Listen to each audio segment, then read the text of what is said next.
Here are 4 women you need to know about that are making a huge difference for nonprofits and how you could have just as big of an impact. Let's get into it.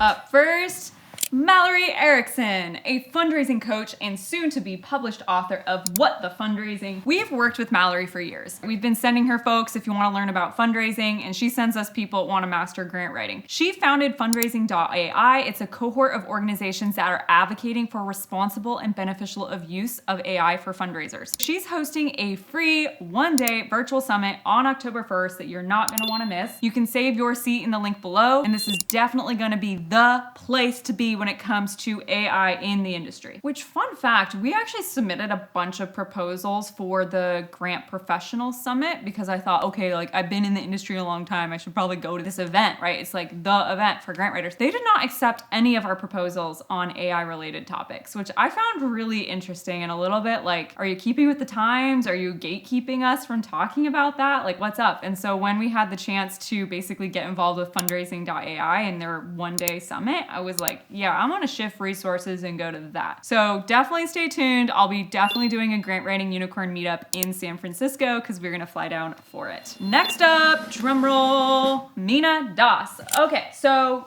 coincidentally, she's on the management board for fundraising.ai. Just learned that looking at her LinkedIn profile. Mina's jam is data equity. And if you're wondering, what does that even mean? That's when you're writing grants and you're often reliant on data collected by the nonprofit to convincingly prove the impact to the funders, right? But the problem is that sometimes that data is not collected or analyzed and applied in ways that are equitable. And that is what Mina does. She's freaking awesome at it. And speaking of making sure your data is speaking in an ethical way, let me now introduce you to Diana Farias Heinrich, the it girl for ethical storytelling. Alex and I met Diana at Rachel Rogers' Hello 7 conference in Puerto Rico a year and a half ago. We were super impressed by this compassionate way that she tells stories of those we serve as grant writers without using their story or their face in an unethical way. Naturally, when National Unicorn Day rolled around last year, we said, hey, you want to teach our community a private 3-hour workshop on ethical storytelling as grant writers? And it was poppin'. It was transformative, totally life-changing. And speaking of National Unicorn Day, our other gift to our members this last year, since we made things very complicated for ourselves,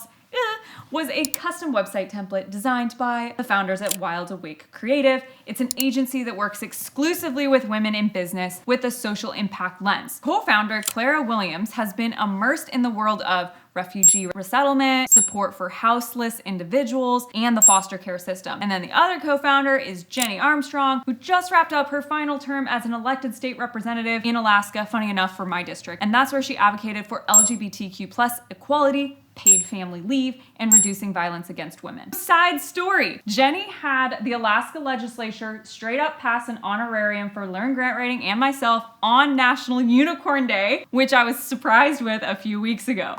We just wanted to say that we love you. We are so proud of you. You are impacting lives. You lead with vulnerability and with grace and with joy. And you're just doing such incredible work and making all of our lives so much better. Okay, I gotta go grab it. Okay, this is really a treat. You ready? Voila! I'm not gonna read the whole thing, but I'll give you a couple highlights because this is hilarious that we basically got a bunch of stodgy legislators to use the word unicorn multiple times. Co-founder and chief executive officer Meredith Noble, that's me, is on a mission to inspire other women to pursue their entrepreneurial dreams. True story. She and her team believe that there's power in knowing how to make money and that power belongs to all people, especially those who have not historically had access to such possibilities. So Alaska has a reputation of being a place for rugged and the risk takers. This includes women who took advantage of the opportunities the state has to offer, including when faced with social, economic, and legal barriers. Despite limitations, women continue to make history in all professions. Side note, go watch my YouTube videos that I'm going to create a playlist about developing this really cool tiny house development for creatives out in remote Alaska, because I think that really fits in with the ruggedness that they're referencing here. I'm going to be literally living in an RV with a 6-month-old.